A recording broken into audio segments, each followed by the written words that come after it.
Malgré la signature de l'accord de paix à Washington, la République démocratique du Congo, ou bien la paix de ce pays, est toujours menacée, surtout dans la partie Est.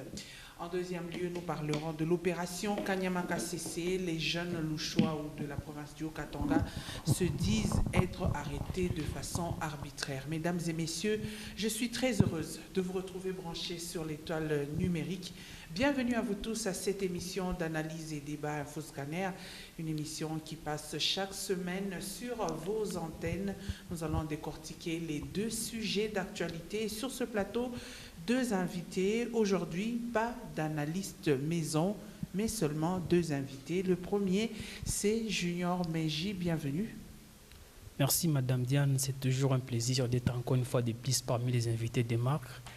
Et on va moi essayer de déguster un repas traditionnel qu'on appelle un faux scanner avec l'ensemble de mon co-débatteur. Je profite pour les saluer aussi, envoyer toutes mes vibrations, salutations à la population de l'Est qui vit dans une atroce depuis la prise de Goma, Bukavu et Uvira par les mouvements rebelles AFCM 23. Donc chaque Congolais, je ne peux pas être content de ça. Ah, je vous sens un peu nerveux ou abattu? Un peu déçu, on peut dire ça, parce que le patriotisme nous exige à ce que nous devons défendre notre pays en étant congolais. Et aujourd'hui, vous n'arrivez pas à le défendre. Pourquoi? Pardon? Aujourd'hui, pourquoi est-ce que vous n'arrivez pas à défendre la RDC? Je pense que c'est une guerre qui est imposée par le monde occidental au profit de nos ressources naturelles dont nous n'avons pas demandé. C'est Dieu qui nous a donné cela. Et cela exige à tout un Congolais d'engager un combat contre les pays agresseurs qui est le bouc émissaire des Occidentaux, dont il y a un plan d'obscurantisme qu'ils veulent imposer à la RDC. C'est pourquoi aujourd'hui, même si nous sommes de l'opposition majorité, société civile, nous devons tous nous lever comme Laurent Désiré Kabila avait dit, ne jamais trahir le Congo, sinon on deviendra l'esclave des Tutsis et des Hutus. Merci, Monsieur Menji. Vous vous êtes déjà présenté que vous étiez de l'opposition. Le deuxième invité, il s'agit de Valentin Kadjata. C'est pour la toute première fois qu'il est sur ce plateau d'InfoScanner. Bienvenue. Merci.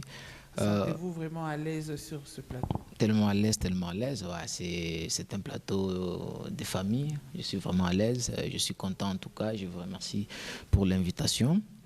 Par rapport à l'actualité, je ne vais plus entrer parce que vous n'avez pas encore posé de questions.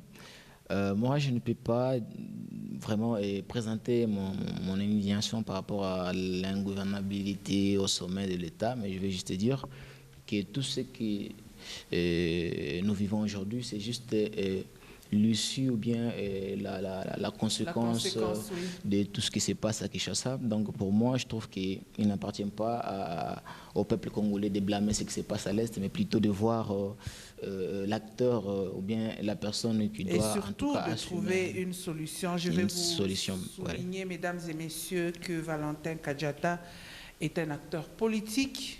Il est d'abord criminologue de formation, acteur politique, membre du mouvement RJRC, c'est le Rassemblement des jeunes révolutionnaires pour le changement du Congo. Avec ces deux invités, nous allons parler République démocratique du Congo. Sans tarder, nous prenons notre premier élément. Je le disais que la République démocratique du Congo n'arrive toujours pas à retrouver sa paix malgré l'accord signé entre le président Félix-Antoine Tshisekedi Tshilombo et Paul Kagame à Washington devant Donald Trump. Vous allez suivre l'indignation du gouvernement congolais après la prise de la ville de Uvira par les rebelles du M23. Suivez cette indignation du porte-parole du gouvernement, Patrick Muyaya. Nous suivons de près la situation sur le terrain, spécifiquement dans la province du Sud Kivu, axe Kamanyola-Uvira. Vous savez qu'il y a quelques jours, l'armée a communiqué pour dire qu'il y a des bombes qui sont parties de Bugarama au Rwanda, qui sont tombées sur des cibles, notamment civiles. Et la réunion de ce matin avec la Première ministre est bien au-delà de ce que nous nous sommes dit à propos de ce qui s'est passé à Washington. C'est de regarder, parce qu'il y a des rapports, notamment du CICR et des organisations humanitaires, comment on répond efficacement à cette situation. Comme le président de la République le disait hier, le Rwanda viole impunément l'accord que nous avions signé à Washington il y a quelques jours. ce n'est plus simplement violer l'accord, c'est aller vers la régionalisation du conflit parce qu'il est évident que le Rwanda prend le Burundi aussi en cible, au-delà des actes qui sont posés en République démocratique du Congo. C'est ici aussi les lieux d'interpeller les médiateurs pour que, dans le cadre de ce qui avait été convenu, puisse peser de son poids pour que la paix puisse restaurer. La situation humanitaire est particulièrement préoccupante. Lorsqu'on attaque des écoles, on attaque des centres de santé, on attaque des maisons d'habitation, c'est clair qu'il y a une volonté de s'aimer la terreur. Voilà, le ministre Mouyaya, porte-parole du gouvernement, voilà le Congo inquiet, condamne une fois de plus la violation de l'accord par le Rwanda, le pays agresseur, sous couvert des rebelles de l'AFC AM23. Junior Meji, vous avez suivi le porte-parole du gouvernement qui se plaint une fois de plus du non-respect et c'est toujours cette habitude, cette mauvaise habitude de l'agresseur qui n'a jamais respecté aucun accord. Il a signé l'accord de cessez-le-feu à Doha et aujourd'hui Washington, mais rien n'est fait sur le terrain. Merci beaucoup, Madame Diane. Vous devez savoir que depuis l'accession à nos indépendances, nos habitants rompent de tous les paradoxes. Parfois, on voit les républiques sont toujours monarchiques et les démocraties sont dictatoriales. Je pense que lorsqu'on voit une insécurité dans un pays, il y a un service public qui est compétent pour organiser les choses. Lorsqu'il y a aussi la guerre, il y a aussi un service public qu'on appelle le ministère de la Défense. Le gouvernement congolais ne devait pas commencer d'abord par la diplomatie. Selon moi, on devait commencer par faire une étude d'observation, d'identification des réalités socio-anthropologiques, démographiques de l'Est. À partir maintenant de cette étude-là d'observation anthropologique, sociologique, le gouvernement devait commencer par définir un plan stratégique pour sécuriser la partie est de notre pays. Mais fort et malheureusement, le président de la République a voulu d'abord commencer par la diplomatie. Et pourtant, ce qui n'est pas du tout mauvais. Non, ça dépend de la politique qu'on doit définir. Ça dépend dans le cadre de géopolitique de notre pays. Oui. Comme il y a un auteur, je pense que c'était un auteur japonais qui avait dit, une diplomatie sans l'armée, c'est ressemblable à une musique sans instrument. Il faut d'abord commencer par définir une stratégie, un plan de la sécurité pour bien sécuriser la partie Est. Pourquoi nous vivons nous sommes dans une période où cette partie est beaucoup plus convoitée par tant de minéraux et des ressources stratégiques que nous possédons. C'est ce qui devait être d'abord en première position, l'occupation principale de notre président de la République. Faux et malheureusement, le gouvernement ne s'est pas d'abord concentré sur la question de la sécurité. Parce que sans la sécurité, on ne peut pas construire des écoles.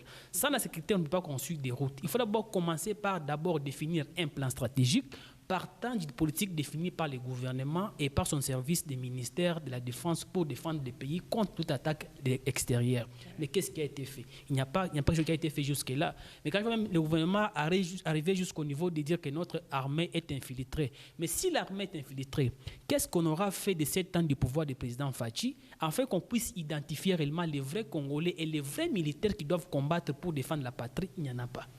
Donc, là, on comprend. Parfois, on a même du mal à acquiser que le gouvernement est aussi complice dans cette guerre. Parfois, le président Tshisekedi veut juste que la guerre continue afin de chercher une raison en 2028 pour dire que je n'ai pas bien dirigé mon mandat parce que j'ai été contré par plusieurs événements malsains à qui je demande au Congo de m'accorder encore le temps, soit il cherche à organiser les dialogues en 2028. Non.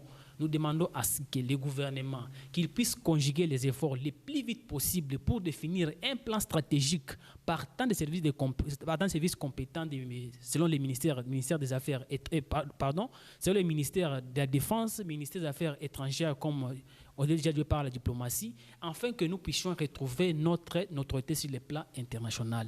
Mais le chef de l'État, Félix Tshisekedi, a annoncé la convocation d'une réunion interinstitutionnelle et un conseil supérieur de la défense élargi. N'est-ce pas ça une voie de solution pour sortir aussi de cette crise? Oui, madame, on dit souvent que gérer, c'est prévoir. Est-ce que nous, d'abord, pour réagir à une attaque, il faut toujours attendre que le mal arrive? Donc pour le président a beaucoup plus fait confiance aux accords signés à Doha. Et pourtant, les grands États ne se respectent pas au dialogue, soit aux accords, soit aux conventions, bien au parler politique. Les grands États se respectent en fonction des armes que vous possédez. J'aimerais illustrer un exemple. Nous sommes le 22 mars 1994 avec le président Jimmy Carter. Il avait menacé à ce qu'il va rayer la Corée sur la cartographie mondiale. Mais 31 ans plus tard, aujourd'hui, l'Amérique ne peut pas pointer du doigt avec légèreté devant la Corée. Il fait partie parmi les pays qui possèdent aujourd'hui les armes les plus fortes au monde sur les plans biologiques, l'arme chimique et biologique. Mais qu'est-ce que nous, l'État congolais, parce que je ne condamne pas un régime, on a aussi défini comme un plan stratégique contre les pays agresseurs, les Rwandais. Parce que la guerre date...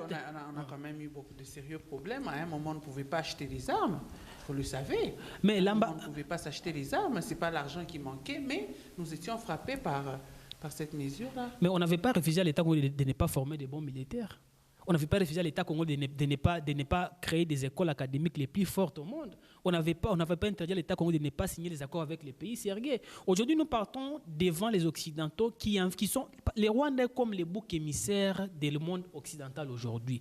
Ils ont un plan maléfique contre la RDC. Pourquoi ils veulent exploiter nos minerais d'une manière indirecte sans signer les accords économiques qui doivent aussi être bénéfiques pour le Congo. Il faudrait qu'on ait une classe politique patriotique. Les gens qui sont prêts à verser même les prix, à peu près même les prix de leurs armes pour le Congo. Et si nous attendons que la solution pour notre pays viendra des accords, madame, c'est une bataille perdue d'avance. Mais qu'est-ce qui n'a pas marché par rapport à cet accord de Washington, ce tout dernier?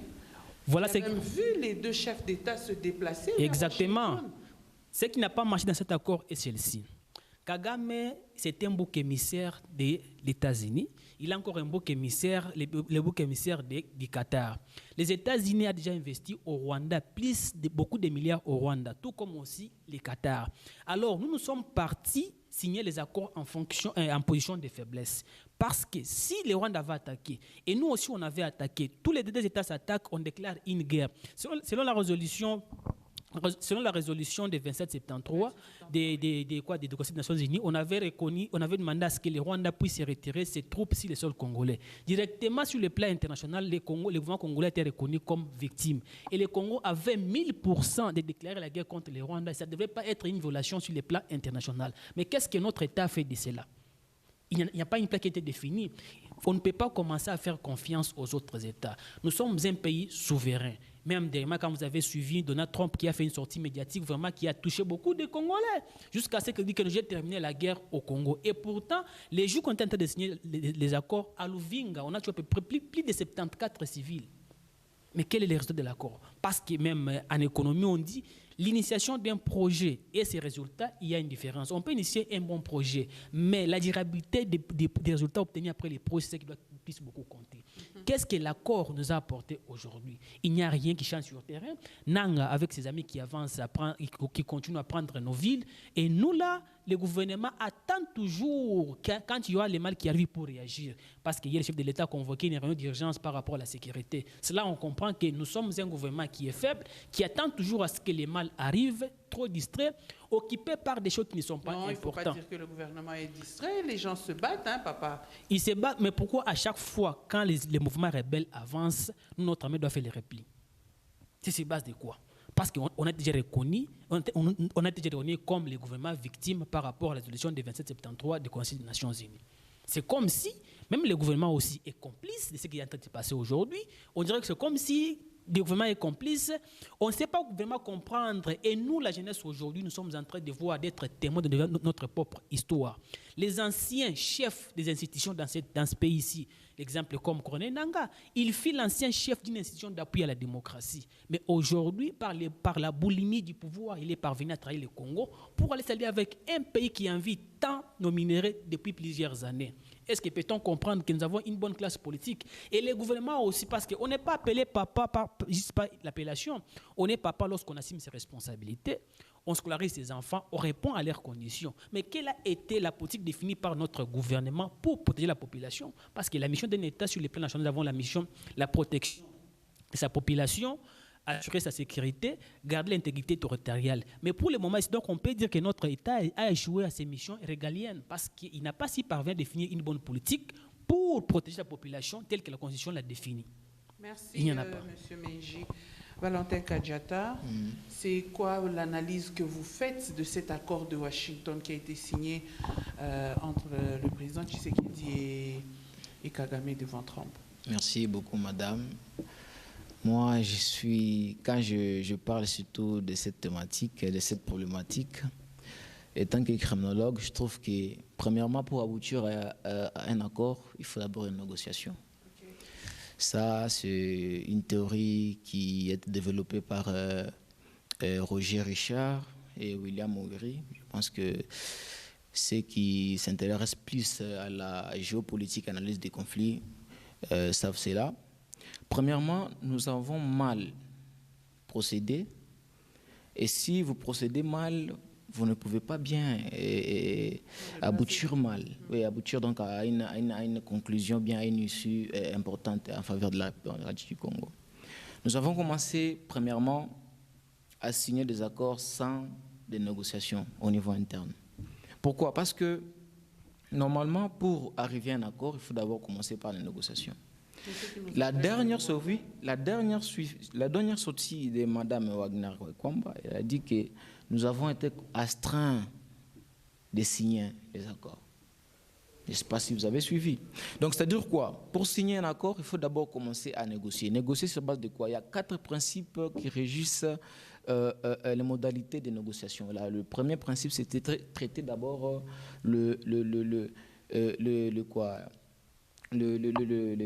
traiter séparément les questions des individus, c'est-à-dire faire une cartographie, identifier les acteurs et comprendre leurs soucis.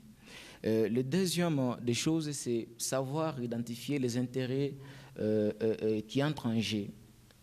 La troisième...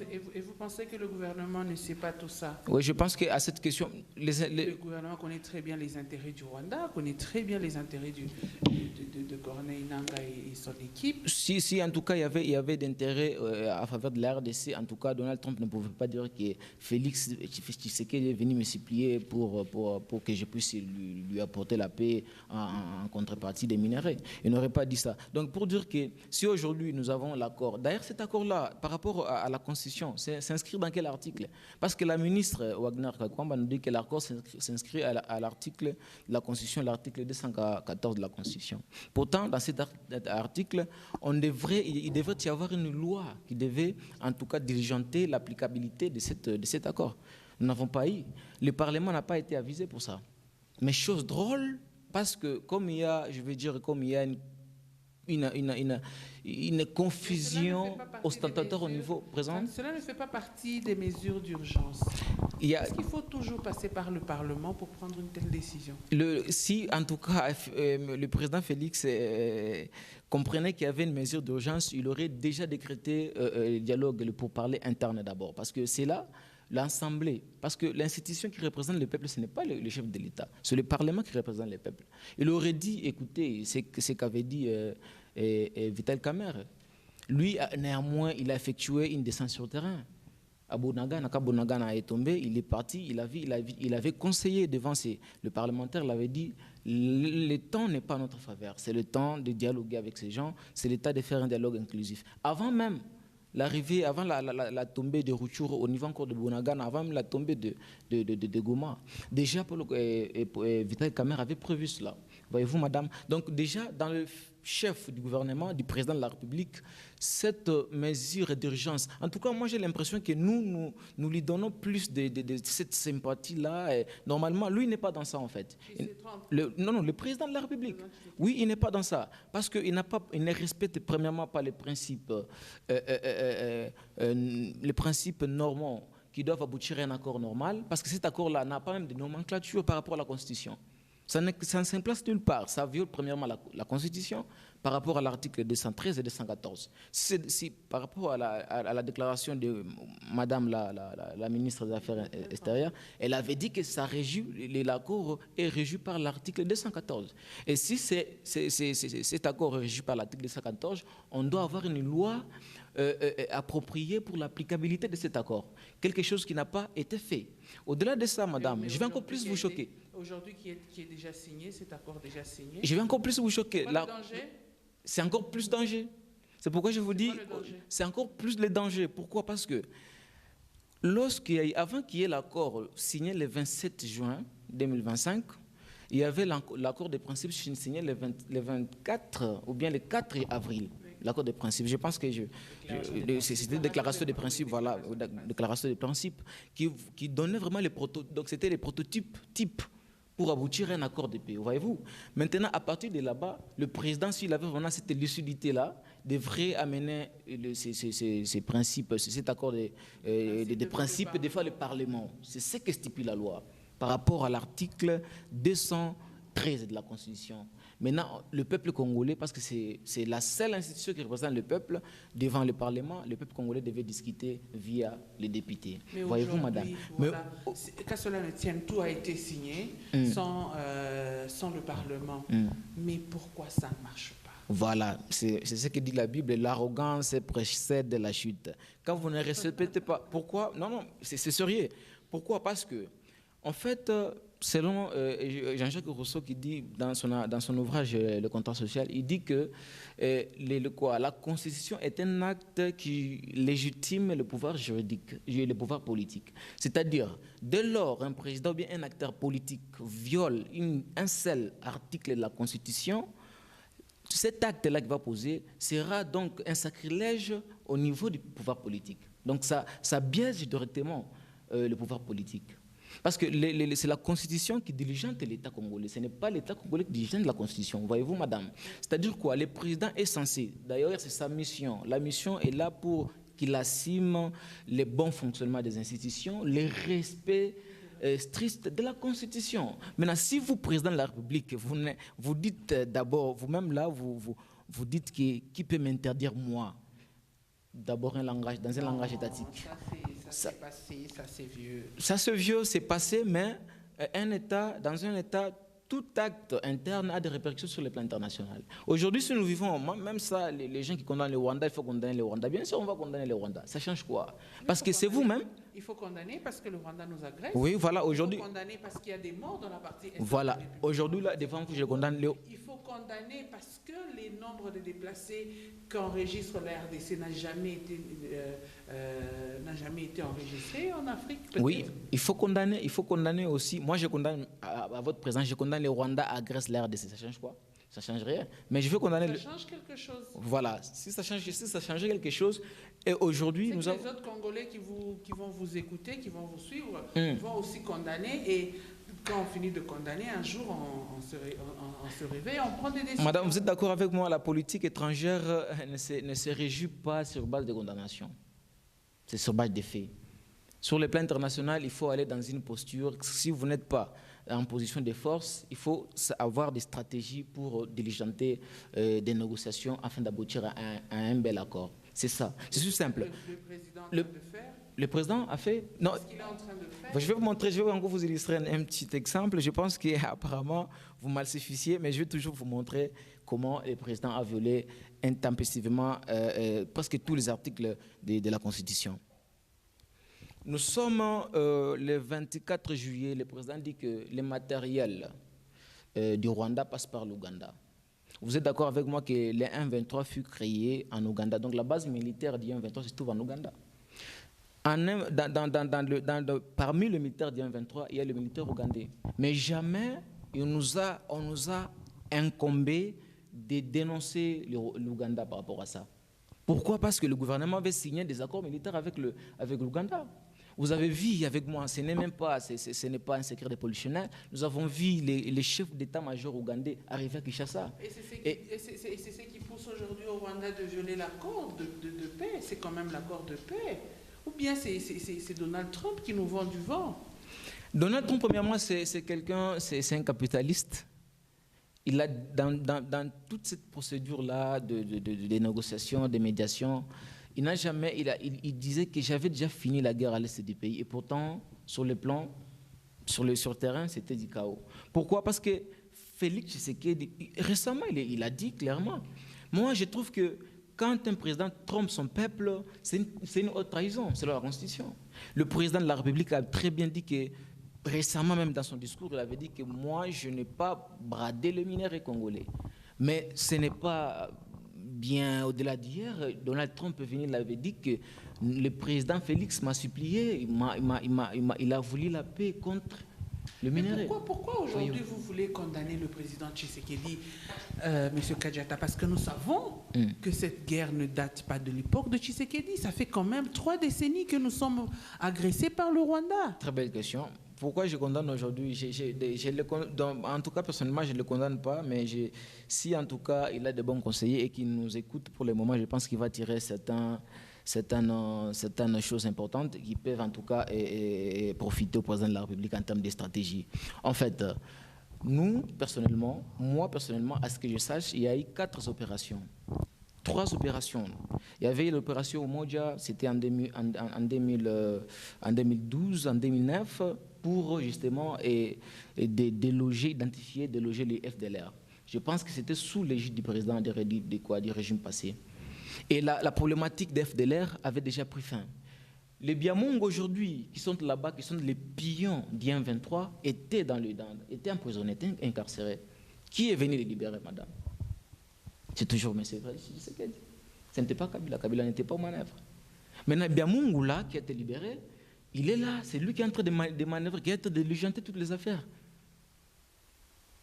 Aujourd'hui, qui exacerbe des tensions là-bas. Donc, pour moi, je trouve, avant d'abord, parce que c'est la Bible qui dit, avant d'enlever une paille dans l'œil de ton ami, il faut d'abord voir la poutre de ton œil.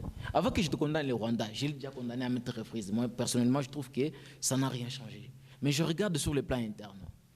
Vous avez lu, vous avez trouvé la Senko. Avant qu'il y ait même l'accord, la Senko avait proposé, j'ai lu les pactes sociaux, qui est une brochure de 53 pages. Mais madame, c'est très bien clair, la Senko et SCC est en train de spécifier. Il est en train de dire qu'il faut un dialogue interne inclusif, il faut même inclure les jeunes. Et ils sont partis loin, il avait dit qu'il faut même appeler les jeunes étudiants de la partie occupée. C'est ça même la géopolitique et la bonne façon de résoudre les conflits. Depuis que la guerre a commencé, le président Félix n'a jamais fait de descente sur terrain.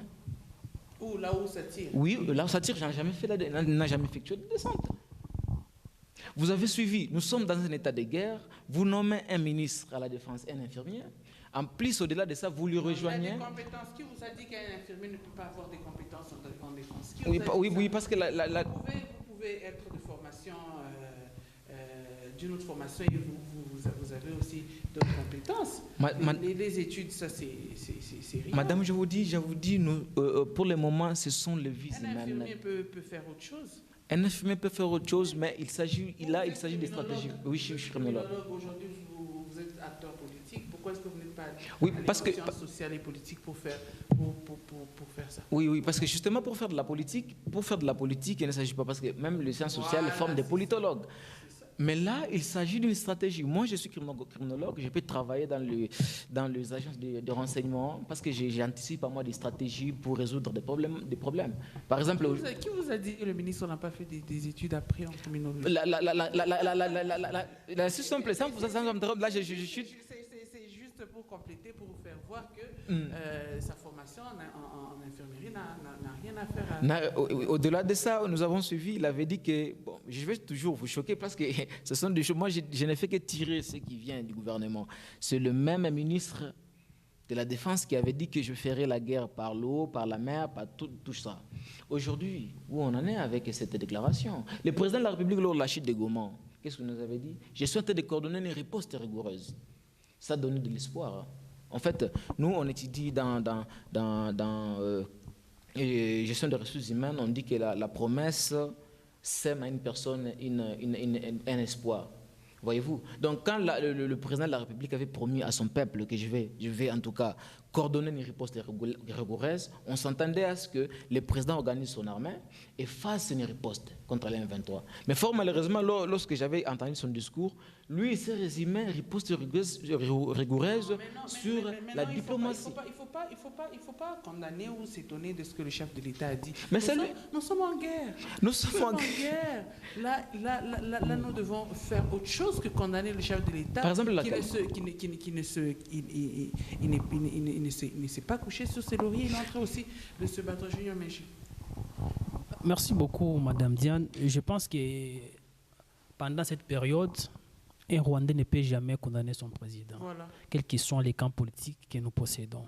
Ça, c'est très important. Oui, Ça, en c'est première très position, important. nous devons savoir qu'au Congo, il n'y a pas encore une guerre déclarée sur le plan international.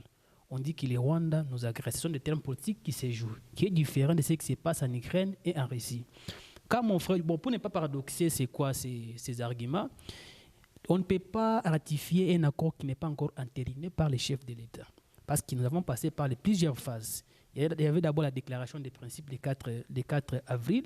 Par après, les deux diplomates des deux pays étrangers se sont retrouvés aux États-Unis sous la médiation des gouvernements américains afin de permettre à ce qu'on puisse signer un accord le 27 juin 2025. Et par après, il faut qu'il y ait l'entérimat de l'accord selon l'article 213 qu'il a invoqué 214. C'est sûr que sur le plan international, le chef de l'État représente l'État qui est la personne juridique. Sur le plan national, ou bien dans notre pays, nous sommes représentés par une institution qu'on appelle le Parlement, là où on retrouve deux chambres, la haute et la basse, le Sénat et l'Assemblée nationale. Mais pour l'entérimat et pour la ratification d'un accord, il faudrait qu'on passe d'abord par l'entérimat de l'accord. Ça signifie que la phase finale, qui doit être signée par les trois protagonistes, comme ça s'était passé aux États-Unis. Il n'y a pas de violation d'abord, madame. Il n'y a pas de violation de l'article 213, tout comme 214, comme mon frère l'a stipulé ici. Il faut d'abord commencer par l'entérimat de l'accord par les trois protagonistes, comme ça a été stipulé depuis le 27 juin 2025 par rapport aux deux chefs diplomatiques. Alors, je pense que moi, pour le moment, nous pouvons donner des pistes de solutions que beaucoup puissent condamner. Parce que ça, c'est très important. Si on est chef de l'État, ça ne veut pas signifier qu'on est oui. Aujourd'hui, même les Ukrainiens ne condamnent pas leur chef de l'État. Le chef de l'État, oui. Selon moi, je pense que le Congo, c'est un pays qui est beaucoup plus convoité par le monde occidental, soit les puissances mondiales.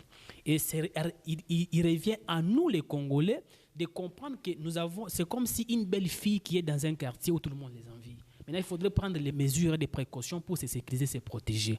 Alors, il faudrait que nous, d'abord, l'État congolais, selon moi, madame, je propose ceci.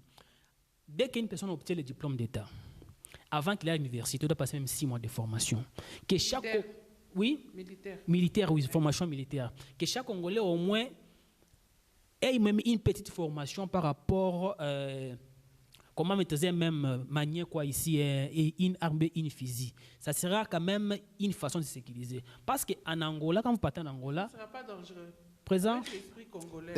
Non, ça sera pas dangereux. Non. Est-ce qu'on ne va pas former des jeunes qui vont entrer chaque jour dans des maisons des gens, parce que le Congolais aussi, c'est un peuple atypique. Hein. Vous avez parfaitement raison. Nous avons des sortes d'armes. Il y a l'arme d'épée et l'arme de guerre. Non, l'arme d'épée est garantie aussi par la Constitution. Ça signifie qu'il y aura des mesures qui seront mises en place. Il y aura une structure et une commission qu'on va mettre pour poursuivre cela. Et si peut-être chaque Congolais pourrait avoir une idée sur le patriotisme, donc même nos enfants de 6e primaire, au lieu qu'ils passent leurs vacances à la maison, on peut les prendre pendant 3 mois de vacances. Ils sont quelque part en train d'apprendre c'est quoi le patriotisme d'abord. Nous avons le cours de civisme, ça n'a pas suffi. Ça ne suffit pas, madame. Ça ne suffit pas. Un cours qu'on apprend peut-être pendant ne fait qu'une semaine. Si nous prenons cela au sérieux, on définit des bonnes écoles. Mais je vous dis, madame. Une semaine quand même. Oui. Non, parce que si on va détruire un pays, madame, on commence d'abord par son système éducatif. Si nous réformons notre système éducatif, on donne beaucoup plus de la valeur au cours comme de civisme, au cours de patriotisme, oui. Nous définissons aussi, on intègre aussi l'histoire de nos héros comme de Kimpamvita, de Ngongolo Tete, de Lumumba. Madame, je vais vous faire rire. Il y a un jour, j'étais dans un bus, j'ai vu un papa de 45 ans qui me dit que Lumumba était tué pour sa femme. Mais c'est une honte. Un héros à qui le monde occidental a détourné l'histoire. Et pourtant, Lumumba a été arrêté chez lui à la maison, venu exécuter ici. Pour lui, c'est que Lumumba, selon les films, c'est ça l'héritage de Lumumba. Pourquoi? Parce que l'histoire de Lumumba n'est pas plus beaucoup enseignée dans nos écoles.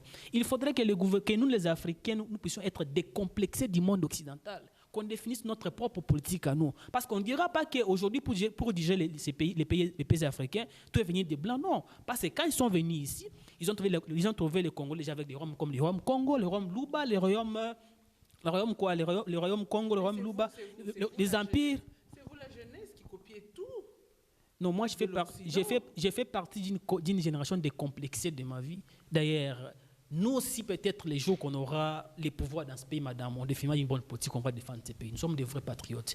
Nous ne venons pas faire des dialogues ici. Et ce qu'on dit ici, si peut-être nous le disons en termes de complaisance, soit pour avoir la popularité auprès des gens que même ma nation me maudit. Parce que je l'ai dit, que moi, les jours où j'aurai les pouvoirs des petites décisions dans ce pays, ce sera les jours où le Congo, soit la jeunesse va se réveiller, soit ce sera les jours où il sera bâti sur place. Mais qu'est-ce que vous faites en attendant? Vous faites aussi partie de ce mouvement-là pour le rassemblement des jeunes révolutionnaires pour le changement du Congo? J'ai fait partie de ces mouvements-là en étant aussi comme membre partisan aujourd'hui. On a vite compris que nous avons plus de... Qu'est-ce que vous faites de la jeunesse? Parce que exactement. Qu'est-ce que vous faites de la jeunesse? Parce que si nous regardons ce qui se passe, prenons juste la ville de Lubumbashi où vous et moi vivons. Exactement, madame. Comment les jeunes gens se comportent? Allez au centre-ville de Lubumbashi. Vous avez vécu ces dernières semaines comment des jeunes comme vous se battaient en ville ici chaque soir. Qu'est-ce que vous faites? Merci beaucoup, madame. Je pense que même dans la maison d'un devin, il peut sortir un pasteur. Si tous les jeunes ont des si, nos papas, nos mamans, mais nous, on fait partie de cette génération-là. On a notre façon de voir les choses. Nous avons vu que dans les partis politiques, dans des aspects, il n'y a que la politique qui prime. Cette politique-là est définie en fonction des leaderships. Même si vous avez des bonnes visions, des idées innovatrices pour le changement de la classe politique et sociale, vous serez contré quelque part. C'est pourquoi aujourd'hui, nous avons pris cette mesure de mettre des stratégies valables pour stimuler et éveiller la conscience de la jeunesse. Connaître que ce pays ici, si nous là, on ne se lève pas pour stimuler, éveiller la conscience de la jeunesse congolaise, en fait de comprendre que notre pays, tout Congolais, a une part de responsabilité à jouer pour l'épanouissement de la jeunesse, l'évolution et le changement de notre classe sociale. Personne ne viendra faire à notre place. C'est pourquoi aujourd'hui, nous sommes dans des médias, nous sommes sur le terrain, on est partout. On les fait sans même fois qu'il y ait une main forte sur nous. Nous définissons nous-mêmes. Il faut également mettre la main sur ces jeunes-là qui se battent chaque soir au centre-ville. Il faut vraiment mettre la main sur eux et voir comment vous devez les encadrer. Si les gouvernements... Notre deuxième sujet risque de... Exactement. Si le gouvernement définissait quand même une bonne politique de travail en connivence, on va le faire. Parce que moi, je ne peux pas engager un acte dont il revient la responsabilité de l'État où les gens ils bouffent l'argent chaque jour. Et si je le fais encore, on va me condamner sur le bas de quelle loi tu as été permis de le faire. En état comme intelligent, je me réserve pour cela. Mais nous, on est au niveau d'estimer la conscience de la jeunesse, de comprendre la vraie valeur sociale que nous devons définir pour le changement de la classe politique. Merci, M. Menji. Mais il y a une question qui me vient comme ça à l'idée. Oui. Est-ce que la paix, est-ce que cette paix-là que nous cherchons tant, nous, Congolais, est-ce qu'on pourra l'avoir qu'en échange de nos minéraux? Parce que c'est ça le grand problème. Merci beaucoup, madame. Je pense que le président Mobutu, pendant son vivant, avait dit ceci. La lutte politique est illusoire. Ce qui libère, c'est la lutte militaire. Pour avoir la paix dans ce pays, madame, Rwanda mérite une bonne guerre. Et cette guerre-là, avec une armée avérée dont il y a une motivation. Peut-être si aujourd'hui on évoque la question de dire que notre armée est infiltrée, si le président veut gagner cette guerre ici, qu'il prend seulement les militaires qui ont été formés pendant son époque, les plus bas là, on puisse les promettre. On met une bonne motivation transcendante, soit un bon salaire sur terrain. On paie même un système informatique la plus sécurisé. Même les militaires qui sont sur terrain sont contrôlés par une direction depuis Kinshasa. Vous verrez que nous pouvons quand même avoir même 50% de repousser l'ennemi. Parce qu'on ne peut jamais en aucun jour soutenir la rébellion. Même si ça ne tue pas les civils, comme ça tue les militaires. Les militaires, ce sont les maris les papas l'oncle des tels. C'est la RDC qui est en train de perdre en termes de capital humain et en termes de main-d'œuvre. Et quand nous perdons, c'est notre pays qui ne sera pas développé. Parce que chaque personne a toujours une mission dans laquelle Dieu l'a envoyé sur la terre. Et quand nous perdons cela, ça ne fait pas bien. Et quand vous regardez les images, comment on tue les Congolais, ça ne peut jamais honorer. En aucun jour, quelqu'un ne peut souhaiter la rébellion. C'est pourquoi nous demandons aujourd'hui aux personnes qui étaient aux affaires, qui ont pris les armes pour venir combattre afin d'avoir le pouvoir. Le pouvoir est éphémère. Vous oubliez qu'à tout moment, quand vous nous livrez devant les Tutsis, nous devenons leurs esclaves, même vos enfants aussi, vous aussi en partie dans les jours à venir.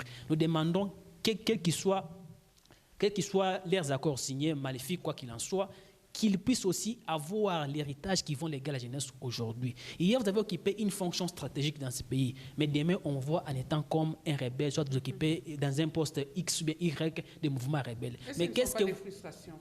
Mais quelle frustration! selon l'article, pardon, selon la... Parce que quand vous suivez, en tout cas, moi je n'arrive pas à comprendre Onanga. Quand on le suit, on sent vraiment que c'est un frustré sur toute la ligne. Bon, madame, je pense que dans notre pays, nous avons parmi les piliers de l'État, nous avons la justice, nous avons l'armée, nous avons la NER. Si Nanga s'est vu qu'il a été frustré suite à un bien qui lui appartenait, il a le droit de faire ça, il a le droit de réclamer. Pourquoi pas saisir la justice dans de bonnes voies, afin qu'il puisse organiser un procès s'il a été frustré quelque part pour récupérer ses biens?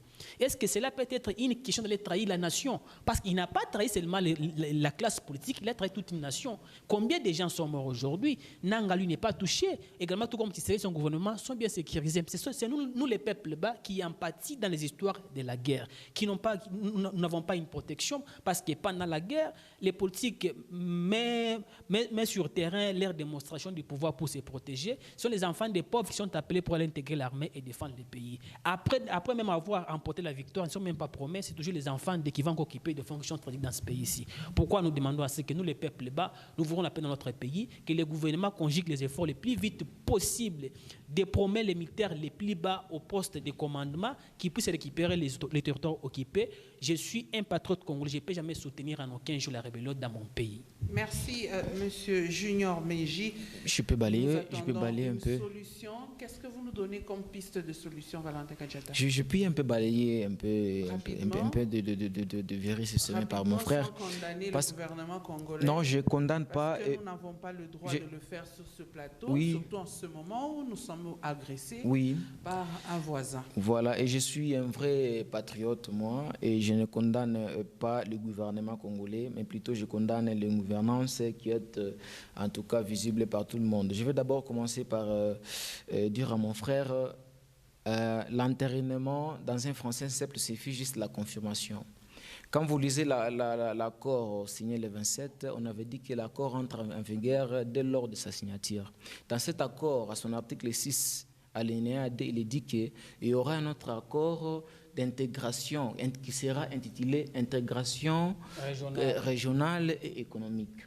C'est là qu'intervenait la présence du Rwanda et de Paul Kagame. La chose qui a été transvertie... Paul Kagame, ça veut signifier quoi? Je voulais dire... Non, il ne faut pas paradoxer que je n'ai pas de bonnes informations. Il faut paradoxer si vous êtes bien assis dans une information. Soyez d'abord comme c'est moi qui ai la parole pour l'éthique. Non, la parole ne veut pas dire que vous devez mentir la population. Je ne débat pas, c'est l'abscis.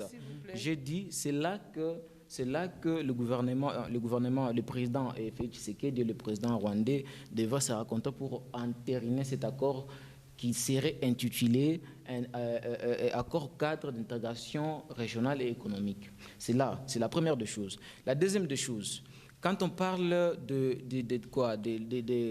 du Parlement, la ratification du Parlement, l'article 13 de la Constitution stipule très bien que c'est le président de la République qui signe les accords et les traités internationaux. Maintenant, dans son alinéa, il est dit que le gouvernement conclut j'ai dit 213. Tu as dit 13. Sois à l'aise d'abord, sois d'abord à l'aise. Je suis en train de... Soit on vous donne une bouteille d'eau. La régie veut nous apporter une bouteille d'eau, apparemment son cerveau est chauffé. Hein. Pas ce genre de polémique inutile. Je suis en train de dire... Vous ne vous adressez pas à M. Meiji, parlez, soyez à l'aise. Donc, sois calme, je suis en train de... Prends juste une bouteille d'eau, ça va t'aider. Il n'y a pas question de bouteille d'eau, sois calme, un peu discipliné, nous sommes sur le plateau, comme ça je vais commencer à expliquer. Je suis en train d'expliquer. Là, je m'adresse au peuple congolais, je ne m'adresse pas à un M. Meiji. Pour que le peuple congolais... Je suis aussi congolais. Oui. Voilà, vous prétendez connaître, alors il faut que je vous explique. Le gouvernement rwandais avait soumis l'accord de principe à son Parlement pour ratifier cela. C'est-à-dire quoi? Pour donner l'approbation. Ça dépend des constitutions de chaque pays. Là, il faut aussi le dire aussi, madame, parce que ça dépend des constitutions de chaque pays aussi. Chez nous, pour qu'il y ait la ratification d'un accord, il faut d'abord qu'il y ait l'entérinement après les deux présidents externes. Je vous êtes juste. Tu m'interromps. Il faut avoir un peu. Poursuivez avec votre idée. C'est parce que vous contredisez mon argument. Il faut comprendre d'abord c'est quoi l'entérinement d'un accord. Aujourd'hui, comme on a déjà entériné l'accord, on ne peut pas encore soumettre ça au Parlement. C'est impossible. C'est là que le ministre Patrick Mouyaya avait dit que non, on avait déjà informé au Parlement. C'est pour dire quoi? On avait violé la Constitution. La personne qui a la connaissance à cette matière, il va déjà comprendre. Parce que l'accord a déjà entériné. Lis d'abord la Constitution. Lis d'abord l'article afin de continuer. Madame, tu n'as qu'à le lire. Il a parlé de formation et de quoi? De formation militaire. Mais madame, qui a détruit? Quand le président est arrivé au pouvoir, il avait dit qu'il avait trouvé une armée structurée. C'est lui qui est venu, qui nous a amené des mercenaires, des Roumains qui ont été attrapés là-bas par Willy Ngoma. Est-ce que c'est moi? Est-ce que c'est la chaîne? C'est ce que nous, c'est ce que le peuple a vu. On n'a qu'à dire ce qu'on a vu. Maintenant, aujourd'hui, si vous dites que... Et les pistes de solutions rapidement. Les pistes de solutions, j'ai les pistes de solutions, bien sûr. Parce que là si vous condamnez le Rwanda... Qu'on puisse voilà, je vais nos terres qui sont entre les mains de l'ennemi, voilà. Et qu'ils ne puissent pas encore toucher d'autres localités, des villes de la République. Oui, je cite par là, madame, en tout cas, votre intelligence.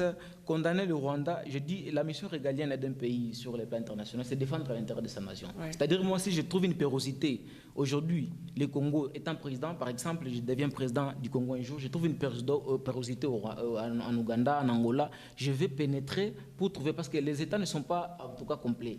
Il y a des choses toujours qui nous manquent. Si je trouve une pérosité frontalière, je dois profiter de cette pérosité pour prendre ce dont j'ai besoin pour mon peuple. C'est ça la mission d'un État sur le plan international. Maintenant, la solution, c'est laquelle? Madame, la solution n'est rien d'autre qu'un dialogue interne inclusif. Je suis contre ça. Vous voyez? Pourquoi? Parce que vous ne pouvez pas espérer une paix provenant de l'Amérique ou de Doha. Mnanga lui-même avait dit que les accords signés là-bas ne nous concernent pas. C'est la raison pour laquelle ils sont en train d'entériner l'accord au cadre d'intégration régionale. Ici, on est en train de bombarder. Un jour après, c'est Ouvira qui tombe. Voyez-vous? Donc, on ne peut pas espérer une paix provenant d'une autre. C'est quoi maintenant la mission du président de la République? Ce dialogue-là avec les rebelles. C'est le dialogue entre les Congolais qui sont au pays et en dehors peut-être du pays. Est-ce qu'il faut insérer les rebelles? Aujourd'hui, Nanga n'est pas seul. Ces rebelles ne sont pas seulement Congolais. Ils sont infiltrés. Il y a aussi des étrangers. Aujourd'hui, dans l'accord, on dit que les troupes... Si on les appelle, on ne va pas encore retomber dans l'affaire de brassage-mixage. Non. Les problèmes de brassage-mixage, n'a pas commencé aujourd'hui, madame. Si vous lisez, vous faites très bien une rétrospection historique. Est-ce que ça a été favorable pour la RDC? Pour moi, ça n'a jamais été favorable. Et je ne peux pas accepter qu'il y ait de brassage et mixage. Mais quand on parle d'un dialogue interne inclusif, cela ne veut pas dire qu'on va prendre le Rwandais et le mettre au Congo. Jamais. Nous avons justement identifié le problème. Ce que j'avais dit d'emblée, il faut premièrement identifier quels sont les intérêts des acteurs qui animent, qui exacerbent le conflit à l'est du pays. Qu'est-ce qu'ils cherchent? Voilà. Donc l'État, le président de la République devait faire un état des lieux pour comprendre les enjeux qui sont là-bas, pour comprendre les intérêts des antagonistes. Voilà. Donc pour moi, je conclus, la solution ne proviendra ni des Américains, encore moins parce que les Américains nous ont déjà prouvé leur malignité, encore moins les Doha, parce que pour Doha, je pense que le Qatari la finance plus au Rwanda qu'en RDC. Et je ne peux pas encore espérer un dialogue ailleurs. Pour moi, je trouve qu'il faut que nous-mêmes, les Congolais, il faut que M. Félix ait le courage d'appeler la CENCO, l'ECC, donc on doit faire un dialogue via le pacte social qui a été proposé par la CENCO. Vous ne pouvez pas me dire que la CENCO aussi fait partie de la rébellion ou l'ECC, non. Donc on doit tenir compte de ce que la CENCO et SCC nous avait proposé, donc un pacte social. Et là, on doit inclure tout le monde, les jeunes, pour comprendre les enjeux, pour comprendre les intérêts. Partager encore le gâteau, c'est pas ça le risque? Non, c'est ça la confusion rationnelle qui est en tête dans plusieurs personnes. En fait, quand on parle de dialogue, ils pensent que non, c'est justement un partage des gâteaux. Non. Aujourd'hui, ce sont les victimes innocentes qui meurent. C'est chaque jour, comme vous le dites. Vous-même, vous êtes consciente qu'il y a chaque jour le peuple meurt à l'est du pays. Maintenant, si vous ne dialoguez pas, parce que le président lui-même avait dit qu'il n'y a aucune... L'initiative du dialogue ne sera que celle initiée par moi-même. Voyez-vous? C'est la raison pour laquelle il avait refusé, il avait récusé l'appel des CC5O, il avait récusé la conférence de Thabo Mbeki en Afrique du Sud. Parce que pour lui, c'est lui-même qui doit. C'est lui-même qui doit faire. C'est lui-même qui doit faire. Maintenant, si dans vous, il y a une astuce, si dans vous, il y a une incompétence, on ne peut pas dire. Il faut, pour vous aider, il faut qu'on vous dise, non, monsieur le Président, dans ce cadre-là, vous avez failli, il faut que vous fassiez ceci, cela. C'est si simple. Merci, monsieur Kadjata. Merci, monsieur Meji. Nous allons prendre... Madame, si vous avez même 2 minutes par rapport à la question de dialogue qu'il a évoquée, si même une minute seulement... Sinon, nous n'allons pas terminer. Sans transition, notre deuxième sujet, c'est cette opération qui a débuté dans la ville de Lubumbashi, l'opération Kanyama KCC. Donc, les jeunes sont pris pour aller faire cette formation Kanyama KCC. C'est une opération qu'on appelle Kanyama KCC. Aujourd'hui, un problème, Junior Meji, des jeunes se disent être arrêtés de façon arbitraire. Merci beaucoup, madame. Je pense que l'État, sa mission, c'est de sécuriser la population, la protéger contre toute insécurité dans le pays. Et si l'État parvient à constater qu'il y a une couche de la population qui sème déjà la phobie, il revient encore à l'État de prendre des mesures de sécurité pour bien sécuriser sa population.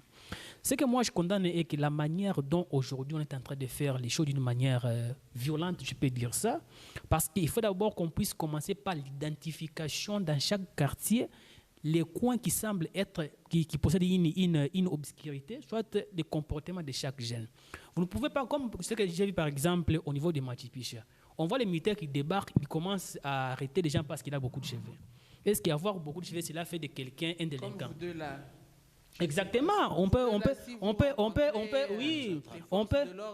exactement, on peut être ramassé en cours de route et pourtant nous sommes en train d'aider le pays. Voilà au moins cela. Il faudrait que notre gouvernement commence par ce qu'on appelle l'identification des problèmes, faire un état. C'est le travail des cadres de base dans les quartiers. Exactement, parce que qu'est-ce qu'ils font comme travail? Mais c'est ce que nous disons. Aujourd'hui, les gens préfèrent être bureaucratiques, être sur terrain. Et pourtant, vous occupez une fonction publique. Un chef de quartier représente les bourgmestres au niveau local. Tout comme les bourgmestres représentent les maires de la ville, les maires de la ville représentent les gouverneurs. Mais comment est-ce que cette chaîne de transmission-là ne parvient pas à mettre fin, définir une bonne politique? Comment est-ce que nous pouvons commencer par l'identification de chaque enfant, connaître vraiment la cause profonde qui fait en sorte aujourd'hui que les jeunes deviennent des vagabonds, qu'aujourd'hui qu'on puisse avoir des coins là où on va du chanvre à tout moment. Mais comment est-ce qu'une personne, un Congolais peut parvenir à vendre du chanvre qui est interdit par l'État congolais? Mais où est-ce qu'il a les documents et qu'il a permis de les faire? Ça signifie que même les autorités aussi sont en complice avec ces gens-là. Il nous faudrait une bonne classe politique. Au Congo, tout est urgent, madame, là on ne peut pas se mentir. Tout est urgent au Congo. Il n'y a aucun secteur de la vie qui évolue. L'exemple, même l'exemple de la GECAMINE aujourd'hui, c'est parmi les entreprises publiques aujourd'hui qui détiennent les poumons de l'économie de notre ville aujourd'hui. Mais si vous partez aujourd'hui, c'est la misère. Quand vous partez notre ville, de notre république. Exactement, je dis d'une manière générale et particulière. Oui, quand vous partez aujourd'hui dans les camps militaires, madame, c'est la misère. Vous ne pouvez même pas voir la même de prendre de l'eau dans des camps militaires. Un militaire qui a 7 enfants, il vit dans une maison de 2 pièces. Et pourtant, dans le même pays, on retrouve un député qui a un salaire de 15 000, 21 000 $. Est-ce que peut-on toujours continuer à supporter les politiciens pareils? Parce qu'ici, on a condamné les Rwandais, mais ici, il s'agit maintenant des réalités sociales de notre pays.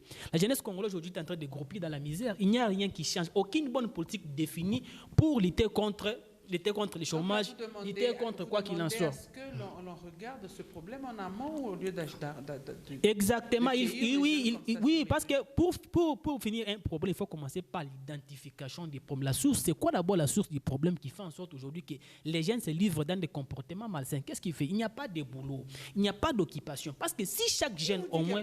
Il n'y a pas de boulot, madame.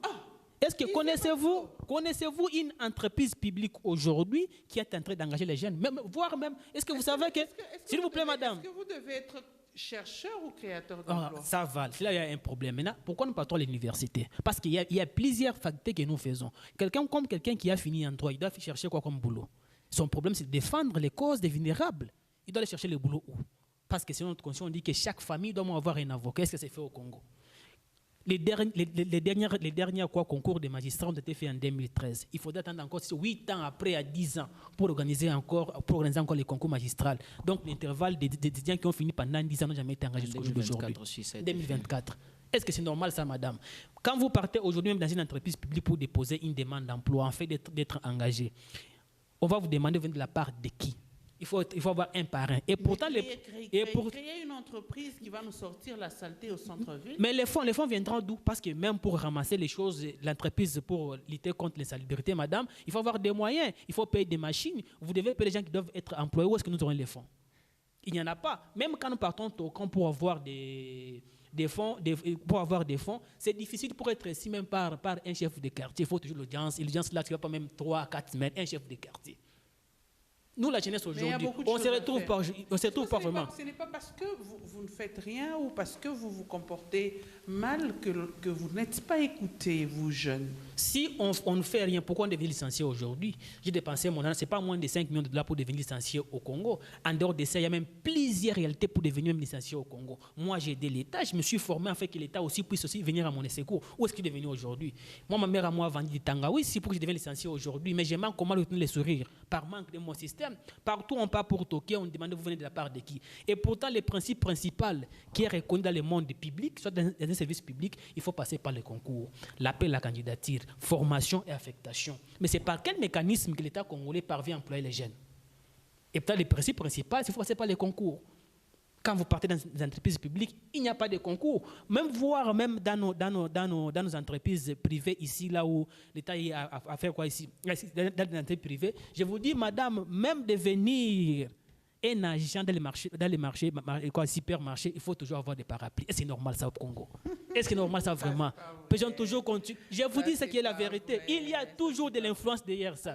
Et nous avons l'État. Avez-vous déjà eu un projet et vous l'avez soumis peut-être au FPI? Nous avons le Conseil national de la jeunesse ici. Il y a à peu près plus de 1000 projets qui ont été soumis à leur disposition. Jusqu'au jour d'aujourd'hui, le ministère de la jeunesse qui est concerné pour nous n'a jamais répondu à cela. Mais nous sommes dans un pays où on retrouve quelqu'un qui devient ministre. Il avait peut-être un seul véhicule. Un mois après, il peut compter même 4 à 5 étages. C'est par quel mécanisme que la personne parvient à avoir beaucoup d'argent et peut continuer à s'appauvrir? Mais nous, on continue toujours à regarder. Vous allez voir même les jeunes qui applaudissent ce genre de politiciens. Donc, il faudrait que la jeunesse congolaise aujourd'hui se réveille. Nous devons comprendre que si nous, on ne se réveille pas, il y a encore un groupe d'individus de la jeunesse, parmi leurs papas, qui vont encore tracer le chemin pour eux. Ils vont encore prendre le Congo en otage pendant 10 ans, 15 ans, 30 ans, 40 ans, et les autres, on va toujours continuer à grouper dans la misère. La conscience se réveille à nous, que chaque jeune se réveille, sache que nous avons une responsabilité à jouer. Si nous, là, on ne se tient pas debout, le Congo restera toujours tel que c'est ici. Il n'y aura pas d'innovation pour notre pays. Merci, Meji. Monsieur Kadiata. C'est quoi que vous faites comme analyse de cette opération depuis son début dans le Haut-Katanga? Je me rappelle, cette question nous avait été posée un jour par notre professeur à l'époque. Vous savez, la délinquance ou la criminalité est un phénomène social. Dans chaque société, il y a toujours la délinquance, même en Amérique. Partout, il y a toujours la délinquance, c'est-à-dire le banditisme. À ce point, comme ce que nous voyons du côté, c'est quoi, Kalibuka? Du côté Kalibuka, je vais en venir. Comme ce que nous voyons chaque soir à Machipicha. À Machipicha, c'est drôle, même là-bas. Nous avons enregistré au marché Moïse. Marché Moïse, ouais. Pire encore, au centre-ville, pendant 3 jours, des activités paralysées parce que vous, jeunes, je vais vous pointer aujourd'hui, parce que vous, jeunes, vous ne savez pas ce qu'il faut faire et vous vous mettez à créer la panique en ville. Oui, vous avez raison, je vous donne raison, parce que cette problématique se décline en 2 volets. Le premier volet, c'est un volet qui est vraiment de la politique publique. Vous savez, madame, si aujourd'hui, parce que le service national, c'est ça, le service national qui a été créé par Mzee Laurent Désiré, si aujourd'hui l'État congolais, je vous prends juste un petit exemple, si on pouvait anticiper une stratégie, sensibiliser les jeunes là-bas, les vagabonds, les voyous, en leur disant que non, nous avons des contrées qui sont inexploitées. C'est à vous des jeunes maintenant. Nous sommes là pour vous former, vous sensibiliser. C'est le gouvernement qui dispose de tous les médias possibles.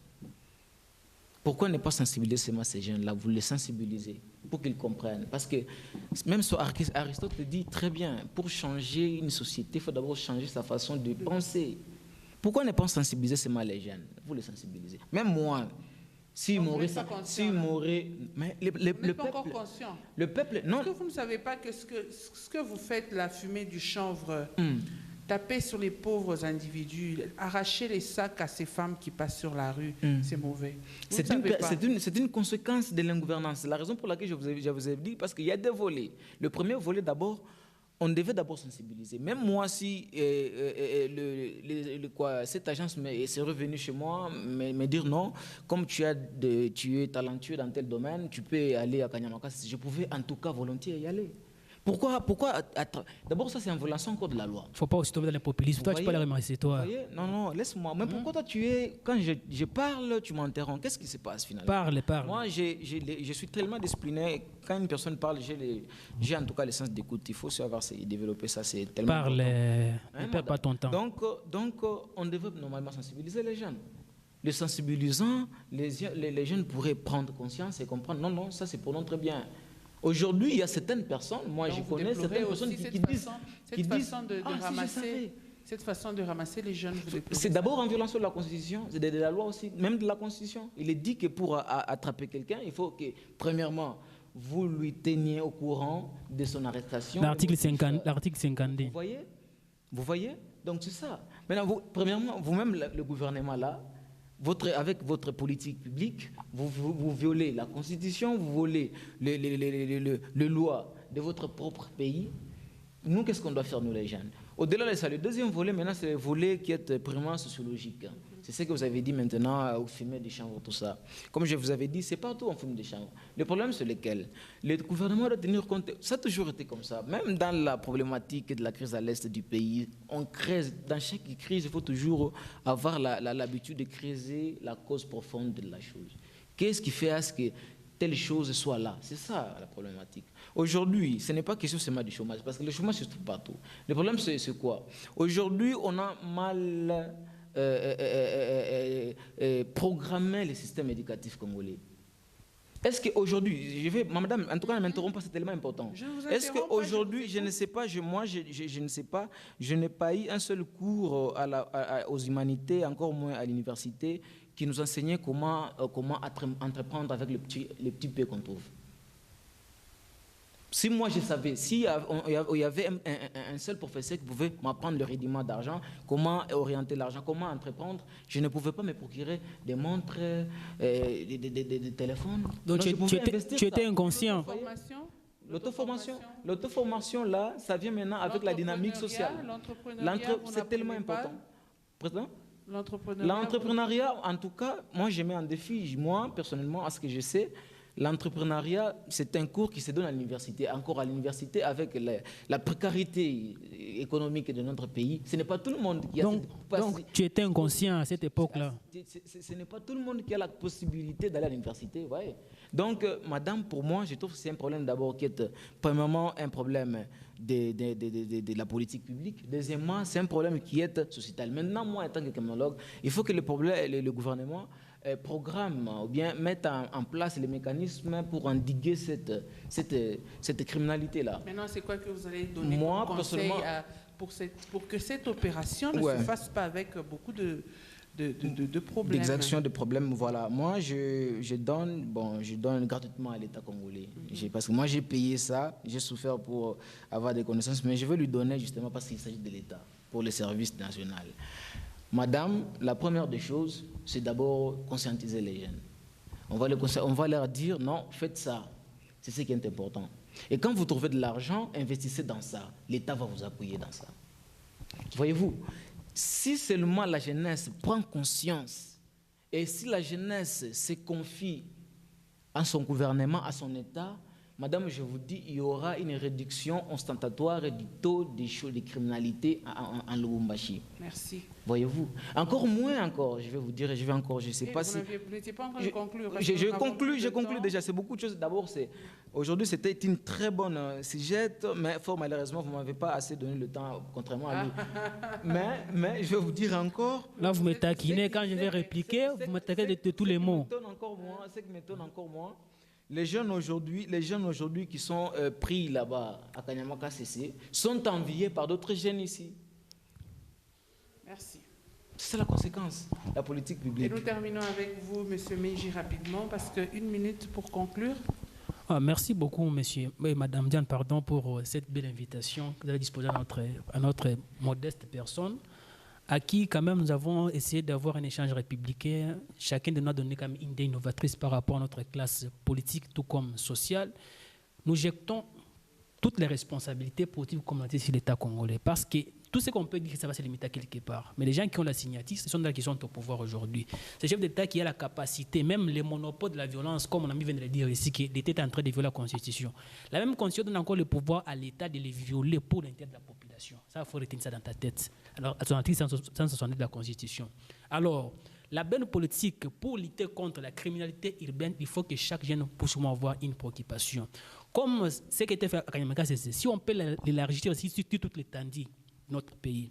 Par exemple, nous pouvons même, je t'explique un exemple, l'État même peut prendre la majorité des jeunes qui n'ont pas de population ici, l'amener dans la forêt équatoriale, faire le Congo le premier pays producteur de tous les matériels en bois. Donc, nous définissons une bonne politique pour créer une entreprise. S'il vous plaît, s'il vous plaît, s'il vous plaît, s'il vous plaît, s'il vous plaît, s'il vous plaît, j'ai la dictionnaire avec moi ici. S'il vous plaît, s'il vous plaît.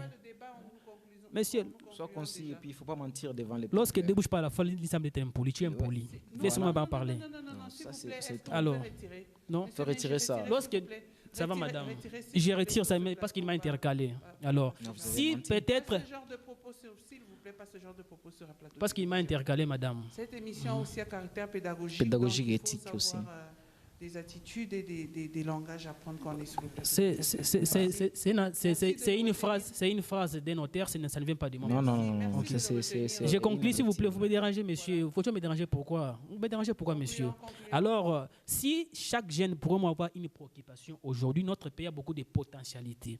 Comme la forêt équatoriale, c'est une forêt qui peut être exploité par les jeunes Congolais. On peut prendre par chaque province 10 000 gens nous amènent là-bas. Nous créons une entreprise de fabrication de matériel en bois au Congo et nous allons lutter contre le chômage. En luttant contre le chômage, nous allons réduire aussi le nombre de criminalité urbaine au niveau de la ville, tout comme au niveau des milieux ruraux.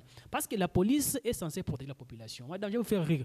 Aujourd'hui, au Congo, posséder un téléphone cher, c'est déjà un danger. Quand tu te rencontres avec un policier, ils ont même parvenu à créer une infraction. Donc, la possession d'un téléphone cher à un visage qui ne correspond pas selon les milliers. Écoute d'abord ce genre de choses. Donc, c'est vraiment compliqué. C'est vraiment compliqué, madame. Surtout les milliers ruraux ici, quand tu avais un téléphone qui coûte cher, c'est déjà un danger pour vous. Et pourtant, la police doit nous sécuriser, nous protéger, nous. Que notre État prenne toutes ses responsabilités. Il n'est pas encore tard que le président de la République puisse définir une bonne politique afin d'éradiquer les mouvements rebelles AFC M23. En étant comme patriote, un Congolais qui veut la paix, je ne peux jamais soutenir la rébellion dans mon pays. Et que sur le plan économique, la population congolaise puisse se retrouver. Parce que l'objectif principal de toute politique publique est d'améliorer les conditions de vie des compatriotes. Merci, Monsieur Junior Meji. Merci également à vous, Monsieur Valentin Kadjata. C'était un plaisir de vous avoir sur ce plateau. Nous disons merci également à nos auditeurs et téléspectateurs qui nous ont suivis. C'est la fin de cette émission. Nous allons nous retrouver la semaine prochaine avec d'autres sujets d'actualité et aussi d'autres invités. À la semaine prochaine. Au revoir. Merci.